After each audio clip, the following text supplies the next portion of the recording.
In the summer of 2000, there was an up-and-coming NFL superstar in the making. Fred Lane found in his home in a pool of blood with 2 gunshot wounds.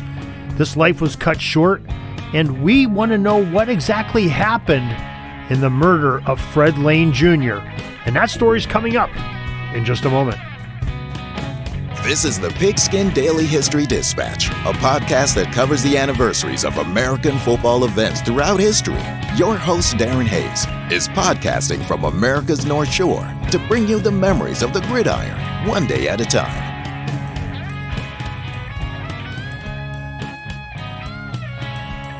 Hello, my football friends. This is Darren Hayes of PigskinDispatch.com. Welcome once again to the Pig Pen, and welcome to our case number 2 of our Hail Marys to Homicides true crime stories of the Gridiron here on PigskinDispatch.com and the Pigskin Dispatch YouTube channel. Welcome to our audiences on both those realms, and make sure you visit PigskinDispatch.com for a tribute to this story as well, where we have some contextualization of the narrative.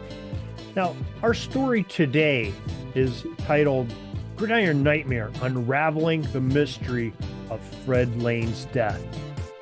Now, Fred Lane was a very upcoming and talented running back that played with the Carolina Panthers, and we're going to tell his story of how this 24-year-old was found, in his home, soaked with blood with 2 gunshot wounds. A very promising career, to say the least. So let's start off talking about Fred and his early beginnings in football, in his football career. This man had talent galore. But before we get to that, let's make sure you're aware of our newsletter. You can be updated on everything that's going on in the Pig Pen. That's the YouTube channel, the podcast, all our stories that are coming out on PigskinDispatch.com, JerseyDispatch.com, Orville Mulligan Sports Writer, and many items coming from the Sports History Network. Really easy to sign up for. Go to the show notes of this very podcast or YouTube episode, or go to the top of PigskinDispatch.com and claim your email subscription. Every day you'll get a daily newsletter that'll talk about the events that are coming up, 6:30 a.m. Eastern, and it's only from PigskinDispatch.com. Let's start off with Fred's father, Fred Lane Sr. He was a Gridiron star at Natchez High School in Franklin, Tennessee, which is just a little bit south of Nashville. Fred Sr. passed down some of his remarkable football genes and ability and knowledge to his son, Fred Jr., who became a rare talent at the same school, which was renamed to Franklin High by the time that Fred Jr. had attended it. Now, Lane Jr. possessed uncommon speed and agility for such a young player. At Franklin High, Jr. amassed over 1,000 yards in his senior season, averaging 7.5 yards per carry. Pretty good click for a high school player. Now, his impact was so impressive that the school retired his number 28 jersey in honor of this athletic brilliance of this young man. So number 28 hanging in the rafters at Franklin High, football jersey with Fred Lane Jr.'s name in honor of it, and remembrance now. Now, this skill set was unnoticed by most college recruiters, but one college in particular came about, and appropriately, that college was named Lane College. No connection, and it was in Jackson, Tennessee. Now, the institution is a private, historically black college associated with the Christian Methodist Episcopal Church. The school was established in 1878 to provide education for the newly freed enslaved, and named for one of its co-founders, Methodist Bishop Isaac Lane. Now, besides Fred, former NFL player Jacoby Jones also played football for the Lane College Dragons. Fred rushed for 3,612 yards in his career at the school, and he set multiple school rushing records, including running for 305 yards in one game against Miles College in the 1995 contest. The athlete's success peaked in his junior year when Fred was placed on the Harlan Hill Trophy watch list as one of the D2's top players in the game. He didn't win it that year, but he was real close. That same year, Lane was named to the Heritage Radio HBCU All-American team and several other media services All-American teams. Fred Lane Jr.'s number 6 jersey was also retired at Lane College. So the 6 is hanging up on the wall, the athletic offices in the stadium at Lane College. 28 at Franklin High.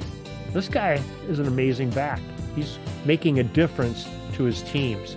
And he's in, some Division II. He's at a small high school, but still going pretty much unnoticed. But his career was not over yet. Lane ended up being signed as an undrafted free agent by the Carolina Panthers before the 1997 NFL season. The Panthers brass recognized the untapped talent of this youngster and wanted to explore its effectiveness in the National Football League. So they gave him an opportunity. His hard work showed at practice, showed in the preseason. And Fred had, very interestingly, a successful debut during his rookie season as he got some playing time and set several rookie franchise records, which you can look up on ProFootballReference.com. Now, after 3 years with the Panthers, Lane was traded to the Indianapolis Colts on April 21st, 2000. Remember that date. For the Panthers, and he had accumulated 2,001 rushing yards, the most in franchise history in the first 3 years, or any period of time for a runner at that time in the Panthers uniform. And he had 13 touchdowns scored for Carolina in the NFL. Unfortunately, Fred would never play a meaningful down for the Colts. Wouldn't even play a preseason down. On July 6, 2000, just a few months after the trade, the promising life of the 24-year-old Fred Lane Jr. was cut short in Mecklenburg County, North Carolina. And we'll have more about that in just a moment. Hey, fans of the Pig Pen, just in case you're wondering, we have our book out. It's called The World's Greatest Pro Gridiron Team, the 1903 Franklin All-Stars. It's available on Amazon right now, about the world's greatest professional gridiron team. It's not who you think. It's from a team from 1903, and we have the proof to present it to you in the book.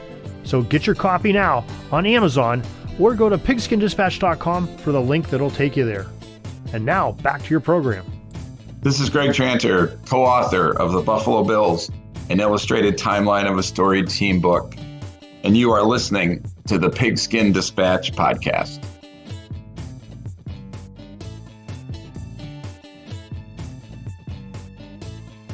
Fred had been out of town. There's some differing reports on there. We'll get into that just a little bit later, what we think is the most probable location. But remember, he was just traded to the Colts, so there's some NFL ties to a city that's not in Mecklenburg County, North Carolina. As a matter of fact, it's in Indiana, in Indianapolis. But besides that, he just returned home from a long period being out of town, and Lane went to his front door, placed the keys of the home into the lock, unlocked it, and when he opened the door, he faced one of the most frightful sights imaginable. The business end of a loaded shotgun with a willing shooter poised with a finger on the trigger. Mecklenburg County Assistant District Attorney Marcia Goodnow described the scene as one where the athlete had no time to react, no time to tussle with the attacker. It was open the door, see the gun, bang. The sound of a gunshot rang out through the formerly quiet neighborhood. The discharge of the weapon found its mark in Lane's chest from a reported 5 to 8 feet away, according to court records. But Fred survived this initial melee. Unbelievably. He was wounded, though, and scrambling for an escape route, crawling through his own blood on the front stoop of his own home. Seconds later, his life ended with a second and fatal deadly blast to the head from the same firearm and the same attacker. Now, we can go through and make some summations. It's a gunman inside the house. A family member. Well, it was a family member. The assailant was his wife, Deidre Lane.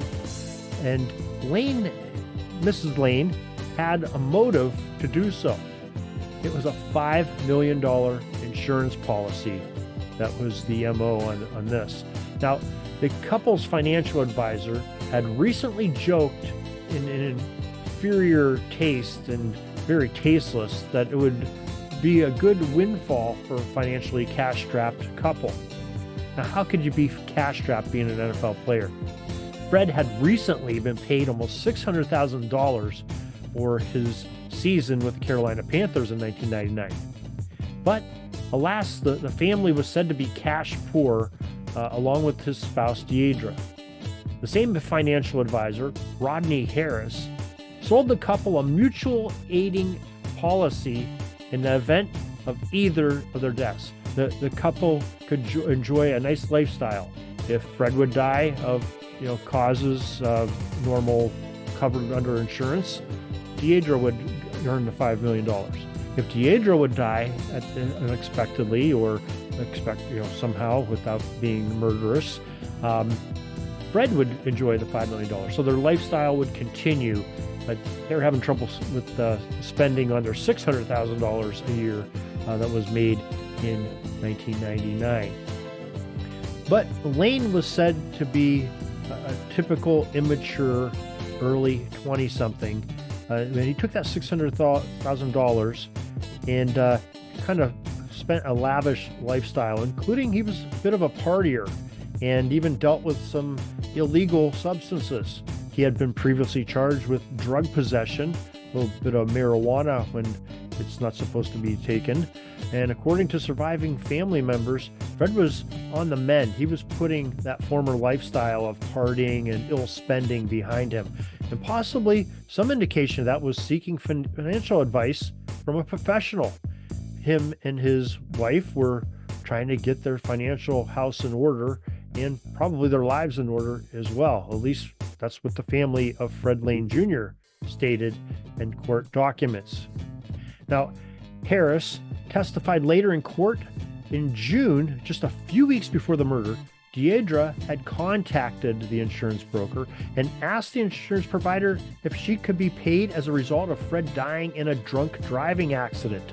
The worried spouse, or allegedly worried spouse, said she was worried about Fred's drinking problem, that he was an alcoholic and was worried about him dying drunk and wanted to make sure that everything would be all right if something happened like that.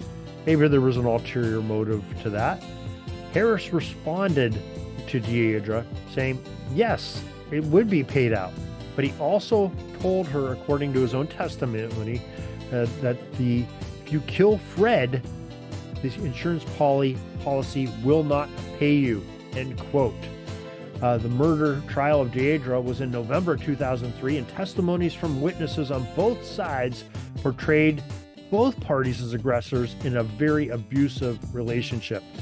NFL wide receiver Musha Muhammad even testified on Fred's prosecuting side, stating that he had witnessed deep scratches on his former Panthers teammate done by Deidre's hand.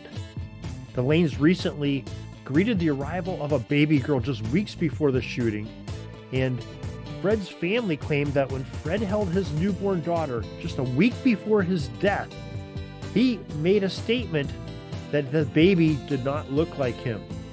Maybe there's a little bit of an eye opener, a raised eyebrow, curiosity's sake there.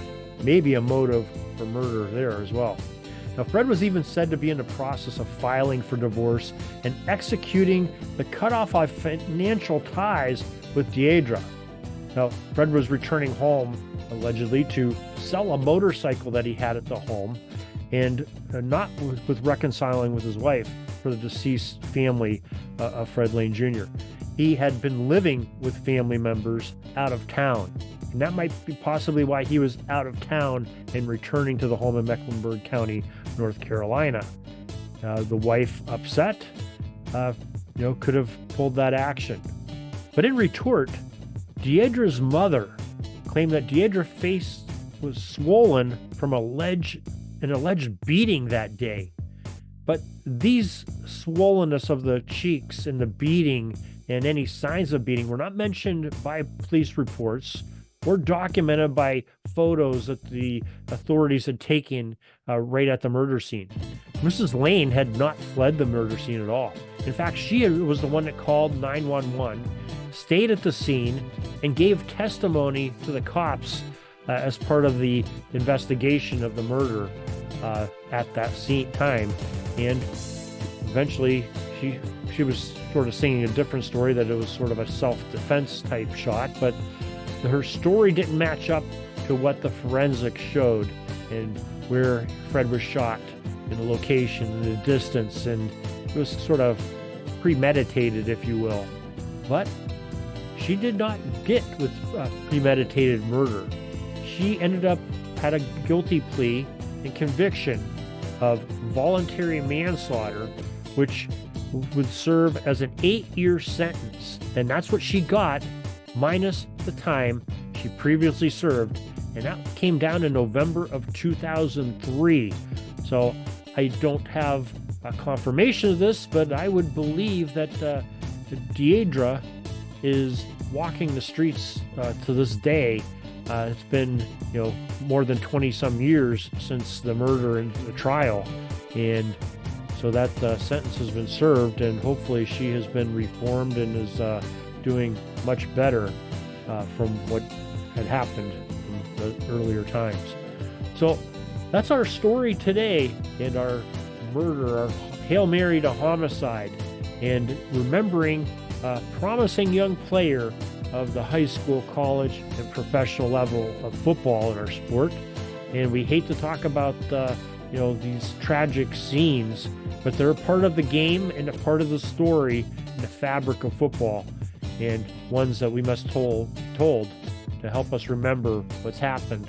So maybe possibly they don't get repeated again.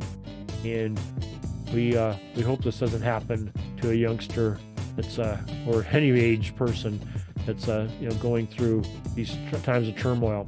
I mean, if you know of somebody like that, there's plenty of domestic violence places that can aid you if you reach out, including your local police department and many other fine things in your area. I'm sure look for those on the internet, or call your local police department or your local clergyman. Maybe they can help you in this matter before something tragic happens. So till next time, everybody, have a great Gridiron day.